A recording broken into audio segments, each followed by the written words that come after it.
Loud. All right, we're recording. So what? Hey guys. All right, welcome everybody. Go ahead. A little bit of lag. Kevin's in Mexico, I'm in Nicaragua. So, and there was a storm head in his direction. So we'll see how this goes, but we are just going with the flow, fluid like water, right? So we are here today to talk about manifesting abundance in loans and grants. And this is a fun topic that Kevin brought up to me recently, and actually my mom before, and I wasn't listening to my mom because I'm a typical, not listening to parents in authority. And of course, until Kevin came and was like, hey, there's loans on the table and money on the table in America, I looked into it again and instantly applied.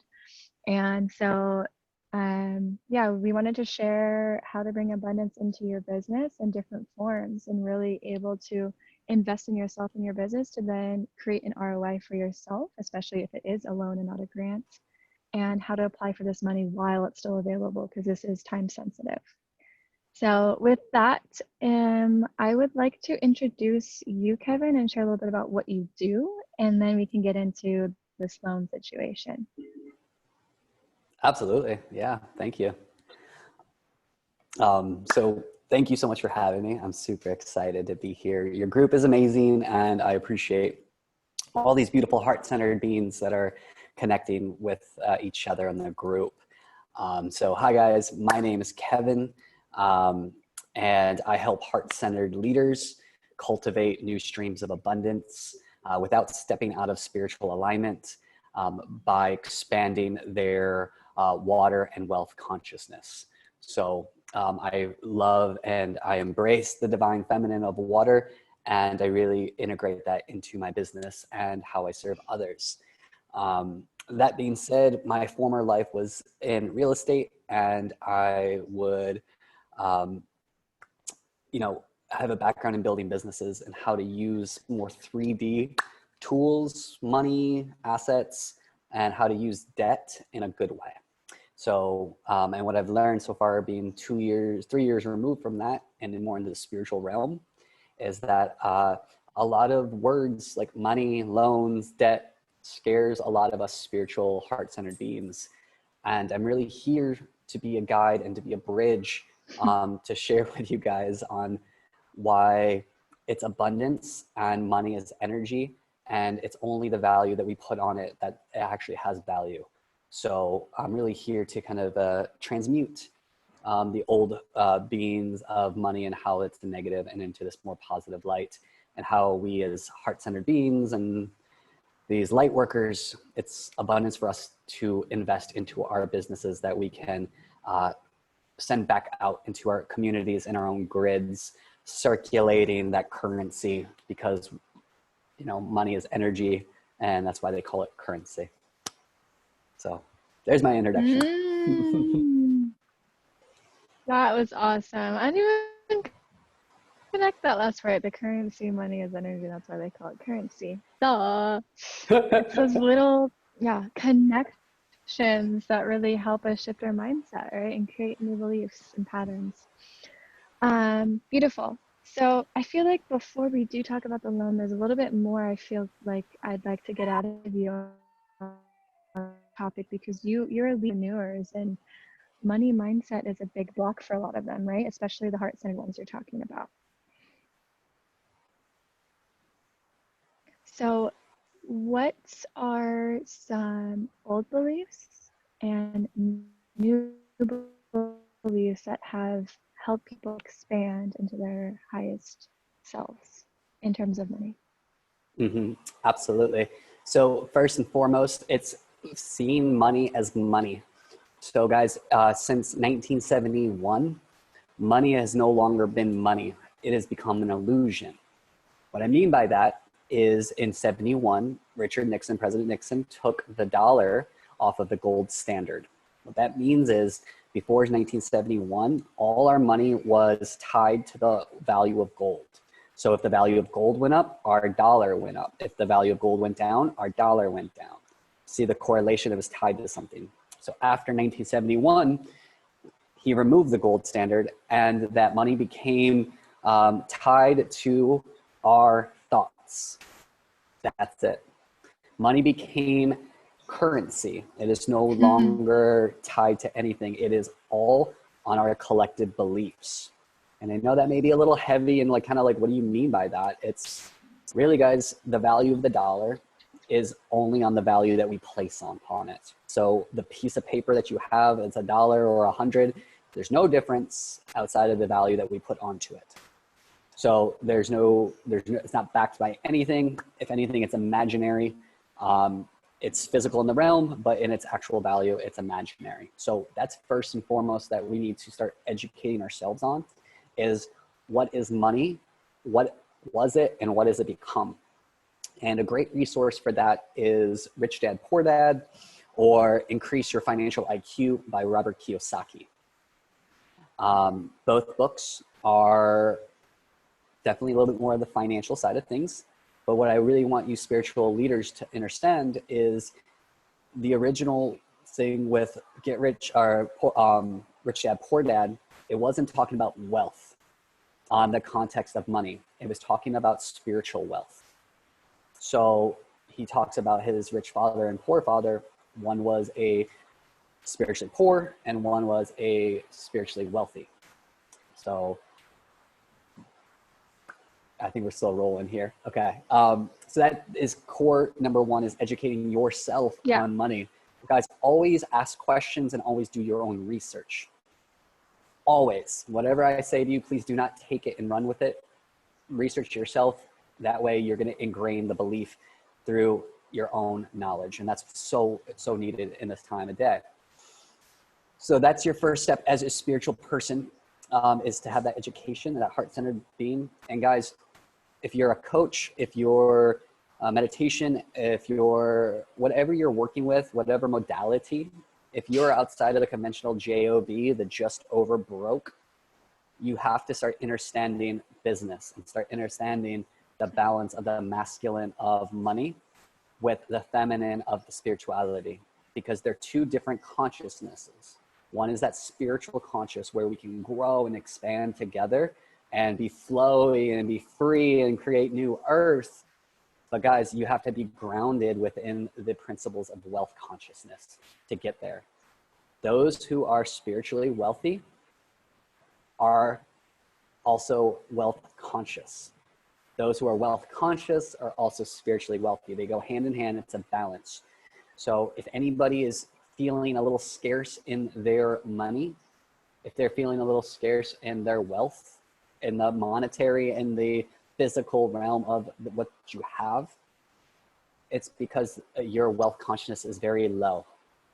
Your spiritual consciousness may be at a 5D level, 6D level, but you're operating at a 2D level with your wealth.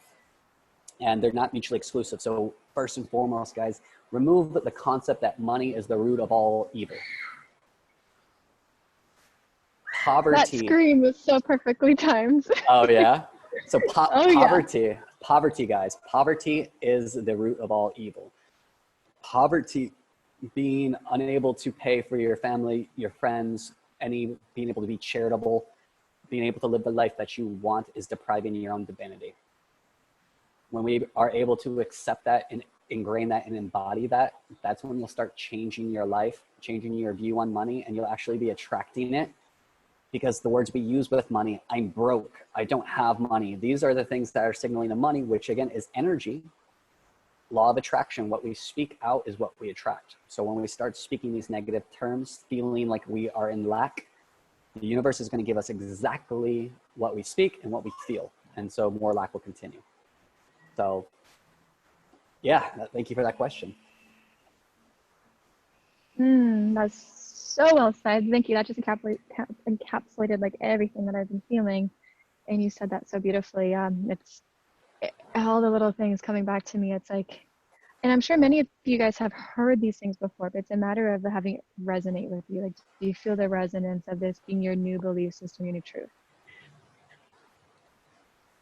And I really like the correlation of like, and you can be really, conscious in one and not so conscious in the other. It's about raising both together to that equanimity. So I appreciate that as a preface to what we're about to share. Another thing I want to share too, before we talk about like the loans and money and what you can do to really debt in order to create more abundance for yourself, or even not even collecting debt, but just your relationship with money, is this concept that, like, I know you said that money is evil, but that, like, because we are in spiritual work, that therefore are we free. Disconnect, I'm noticing. Do you want to address that as well? Absolutely. And that's a great concept. A lot of my team members and new people who join my team have that kind of concept also. It's an ingrained program that has been put into us since childhood. We've been educated if you've been educated in the public school systems, we're not, one, taught about money, and two, again, we're taught on how to be employees.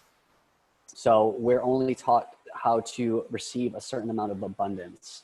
Anything outside of that, we feel guilty. So that can come from upbringing. I was raised Catholic, and in my upbringing, having more made me feel guilty because for whatever reason, I couldn't tell you, it's just what I felt in the beginning. So I had a lot of deprogramming myself.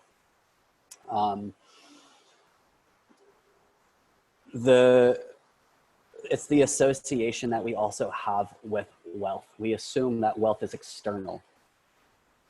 Wealth is, oh, the people who have the cars, they're not spiritually set. Well, what are you contributing to the greater collective, right? What are you being able to contribute? I call it, are you being selfish or are you being self-full?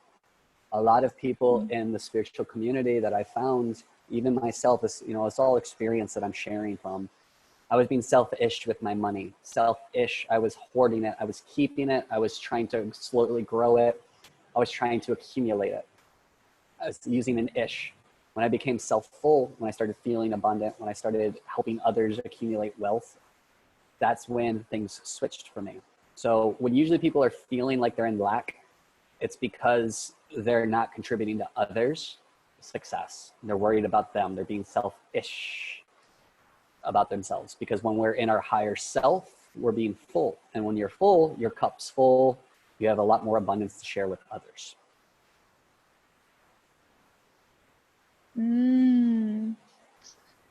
Yep, I can relate to that. I have been in both. I was hoarding the selfish mentality. Okay, I need to protect myself. It's hard to circulate more. You get. Thank you for questions. I keep asking questions, and this into a post if you talk about it off. Was, you said you went through, these things of the, what worked for you?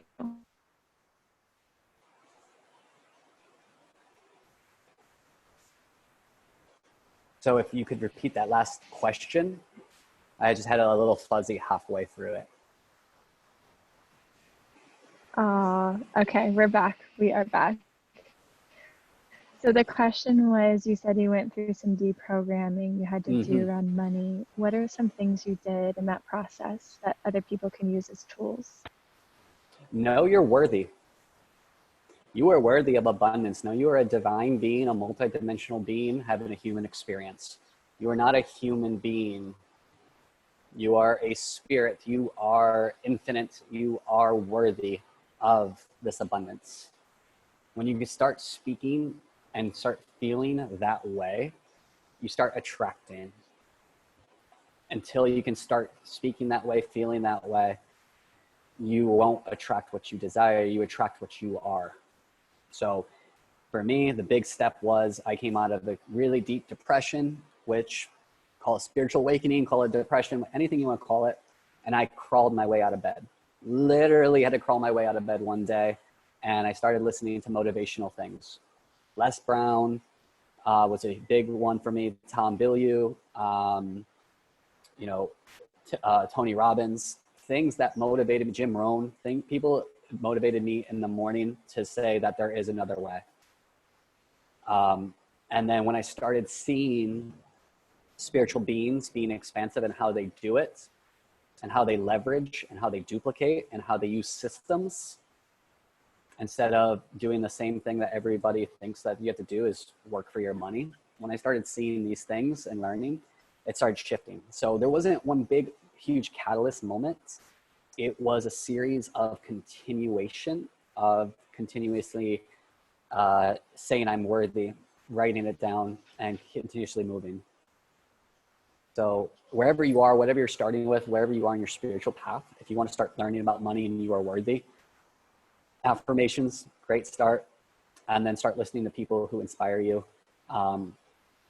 and start learning more about money. Those are like big principles there.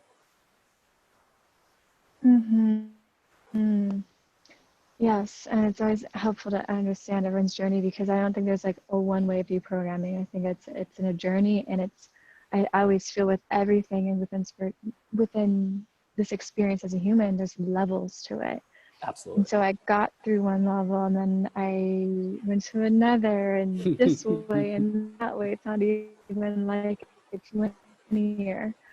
So yeah, really follow your curiosity. And I think a big one that, like you said, and I think it was because of fear. I didn't want to know the truth because I thought that it would be better just in the spiritual world to bypass it or avoid it and only see the love and the light.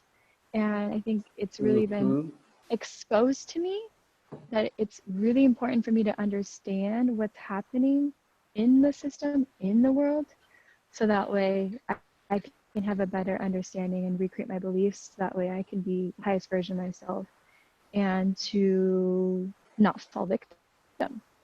And I think really the scarcity mindset, and I've got myself down that path many times, is I fall victim to it. And that's taking my power away. So yeah, I really resonate with what you said, and the motivation, inspiration, all the different things. Les Brown, love that guy. That's really who I started out with too. And Tony Robbins. So yes, thank you for sharing that.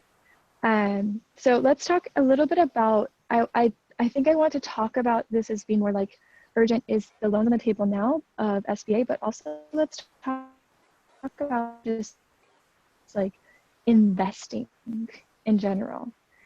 So first, let's talk about biz and what you're able to do. Yeah, that's great. And yeah, absolutely what you were saying about ownership.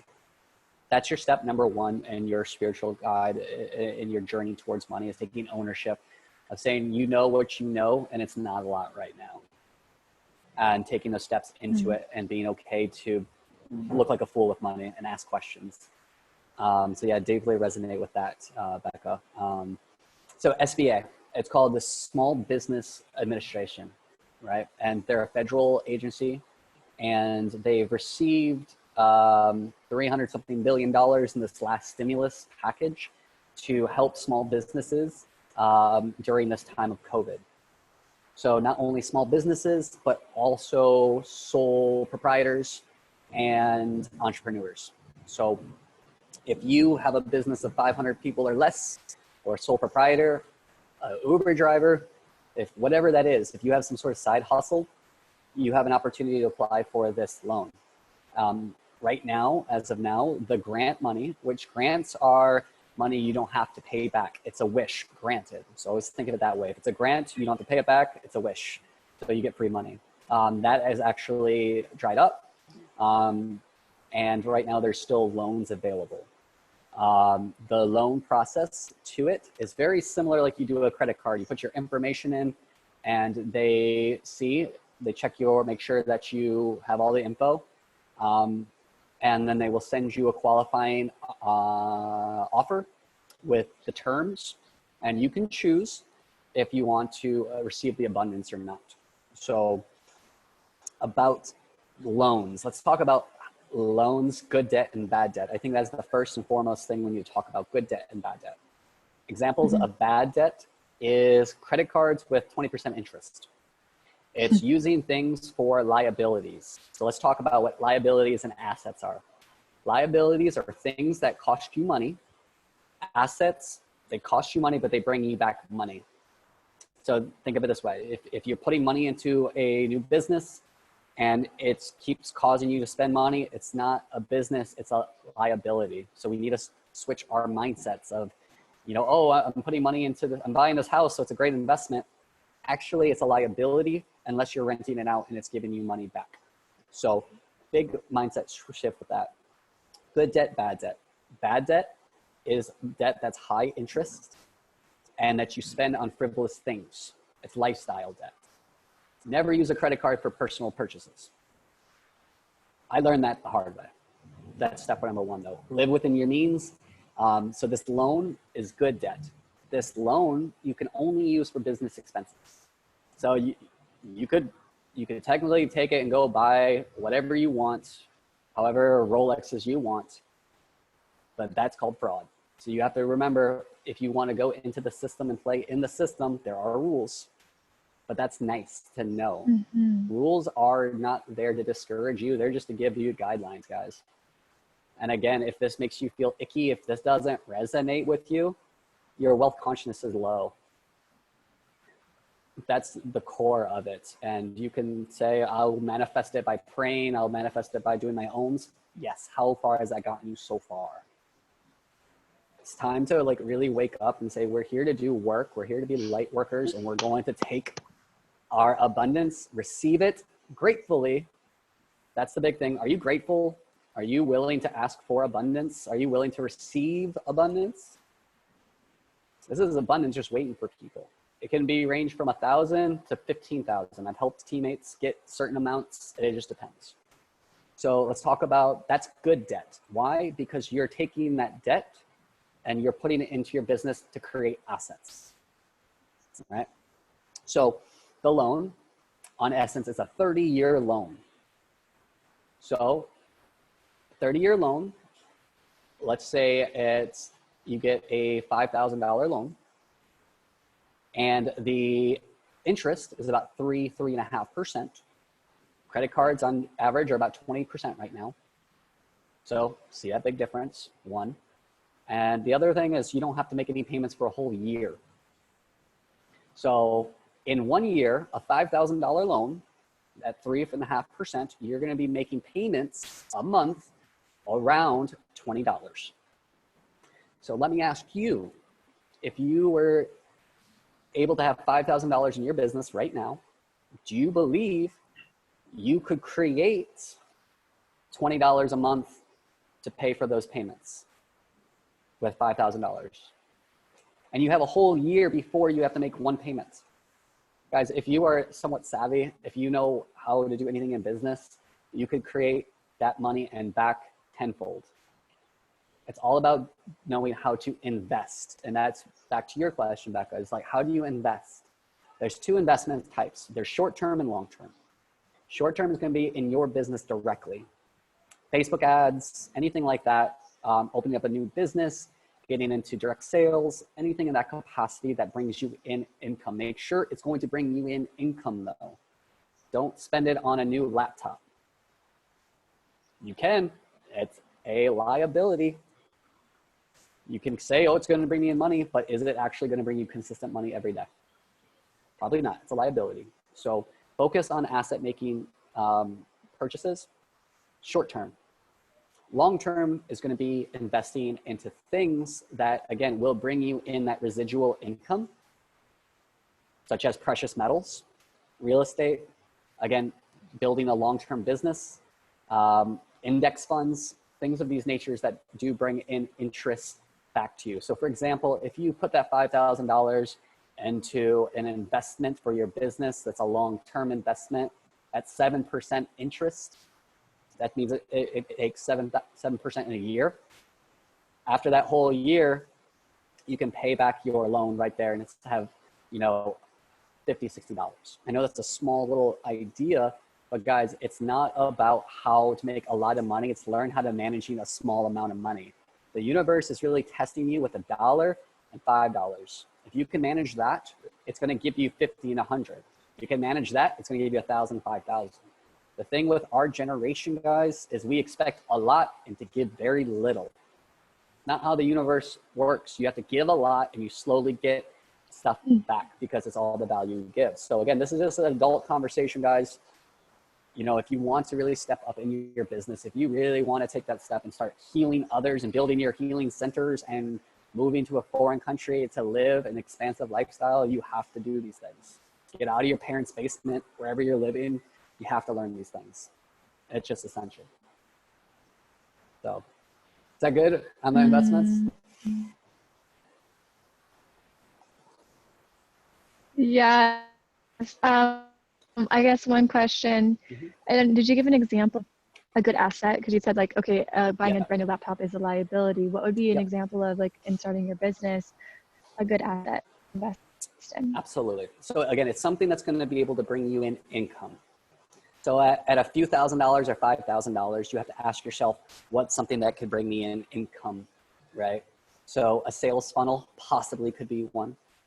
The people that I've helped do it with, I share with them the business that I do, which is with the Kangen water machines. So with those purchases, they are a business expense, so they're fully tax deductible, one. And two, you open up a whole new business income stream. So you can actually receive abundance every time that somebody else purchases a machine. So that again is turning your liability into an asset. Is it bringing you in money? So again, guys, shy away from programs, shy away from things that aren't tangible, that can actually bring you in money, that aren't business focused. That's the main crux of it, of find something that can actually bring you in money. And it just depends on what you resonate with. If there's a product line that offers affiliate marketing, another concept of residual income. The wealthy guys, and this is the big thing, spiritually wealthy people, it's about having multiple streams of income, multiple sources of income, not just one source, not just your coaching, not just your oils, not just this, having multiple streams. And that's how you can become abundant and use this money properly for your expansion. Mm-hmm. Yes, beautifully said. So we talked about the grant, or I guess the loan and the grant. This is something that we're going to put live as soon as we can, just to let you guys know it's something you don't want to just sit on, because I even sat on it for a couple of days and the interest rates went up and there's potentially less available. So this is kind of going back to like the fear, the scarcity mindset versus abundance. It's like, take action when you know there is something there available for you to receive. Take action on it, aligned action, what I like to call it. So we can link up, I can link up the where to apply. Of course, this is only for those of you that are in the US. What we're talking about, I'm sure in your country, if you're in Canada or you're in another part of the world, there may be another type of relief fund out there for you as a small business owner, entrepreneur. So do a quick Google search, country name relief fund for COVID, or country name small business association funds and grants available. And I'm sure you'll find something, even if it's like an NGO offering something, there could be something out there for you to take. And something I want to share personally was when I was in college, is kind of going back to this feeling of like relying on others. It's essentially asking for help, right? And I think a lot of us in the spiritual world have trouble. We want to help, but is it easy for us to receive help? And so when I was applying for college, I went to community college and I was transferring because my parents went through a divorce and they weren't able to pay for my college. And I actually received 100% of my college tuition in grants. And I felt a lot of guilt from having my government, the government of the US, pay for my education. And I carried that with me for a very long time until I realized, one, that many other countries are not in student debt, loan debt like we are in America. And many other countries like aren't even charging that much for college, or it's free. And also that I think of the value I've added back to the universe and back to the economy through my education. So Mm, yes, I received it, and then I was able to give back in another way. It wasn't apples for apples, dime for dime, if that makes sense. So I want to just share that and just show you, like, it's okay to ask for help, to receive, and trust that you're able to return that in maybe a different manner. beautiful.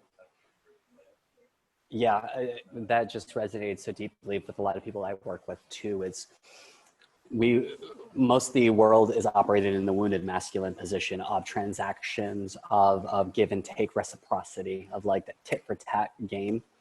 That's why it's like when something gives to you, you're like, do I deserve that? Right? Or what do I have to give right now? Like what that is. And the other side of it is what people are experiencing is the wounded feminine of unable to receive the love and the abundance from others without feeling guilty. Right? So that's like, to heal that is to embrace, you are worthy of the love, you are worthy of the abundance, accept it, receive it, then go into your masculine side. What am I going to do with this? You have to have that balance of a plan and ability to receive. So absolutely. And what you did was you received it and you implemented plans, and now you're creating things. So the universe gave you something. It wasn't the government. The government, again, is another thing. It's an illusion, and we can go down that rabbit hole another day, but they invested into you. Whereas student loans, they invest into the person, but you have to pay back at a certain interest rate. So grants are, again, wishes. Like, you had a wish that was granted. So, and you were able to return that back to the universe sevenfold. So whenever we give something, guys, without expectation, we receive it back sevenfold. So that is just the law of the universe. So yeah, it's beautiful that you're able to recognize that now. And now that you step into your power, you're again, don't wait on this loan either, guys. It expires September 30th. We'll also add a link of how to do it step by step, right? It'll walk you through it, okay? So, and then if you have any other questions, you can put a comment there. I'll check on it periodically. You can also DM me, add me, and we can talk there. I'm always happy to bring abundance to others. I think I'm around $100,000 of bringing people abundance through this program so far, when I was introduced to it maybe 2 months ago. So guys, and it feels so good to share about it. Wow. So yeah, exactly. Now it's not just $100,000 for these people, it's for the businesses that they're about to create. So sevenfold, it's going to be $700,000 of value that's out into this world that could have gone to a crappy small business that was stealing from the government, stealing from people, poisoning our children. Instead, it's going to light workers.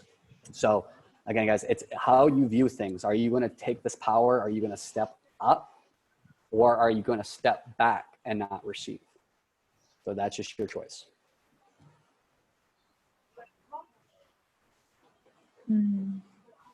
Whew, so good, Kevin. Wow, this is way beyond what. Of course, I was like, we're just gonna have a little chat on how to do this loan thing. And yes, you blew it out of the water, no pun intended, with your water.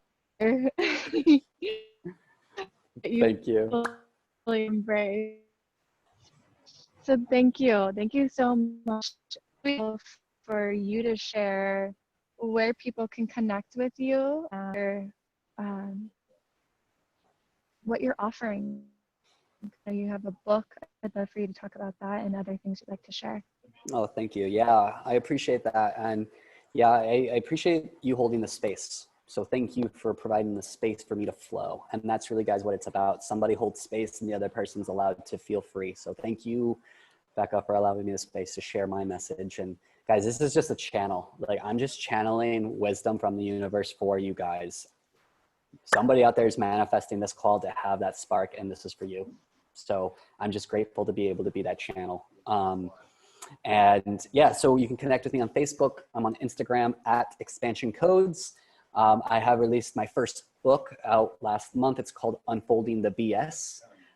You can find that on Amazon, ebook, and also print copy.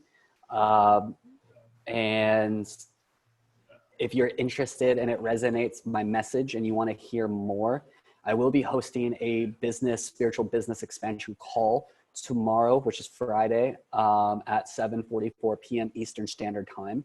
I'll be talking about the mindset shift and the wealth consciousness, kind of what we talked about. But I also will be sharing the business that I do and how I've created abundance for not only myself, for 50 other amazing heart-centered beings who are creating their own world and doing that with water. So guys, she's there. She's so ready to embrace you, to bring you abundance, healing, health, expansion.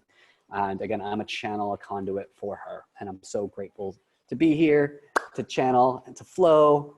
And this was so much fun, Becca. Thank you so much. I really enjoyed this. Thank you. Yes. Oh, I love holding space, and I love just being able to, create this for others. Like you said, it gave me chills when you said someone else had manifested this conversation and you're just a conduit. Truly believe that. Amazing, Kevin. I appreciate you so much. And once again, leave your comments if you have any questions, or reach out to Kevin or myself, and we're here to support you. We're all soul family. I truly feel that. And we're all being able to work together to really elevate the frequency of this planet, raise a vibration, call in Mother Earth, relinquish all of the controls, and allow to have the remembrance of who our true mother is and what our home is. So thank you. Amen. Amen. Thank you, guys. All right. We'll talk to you all soon. Thank you again, Becca. Thank you.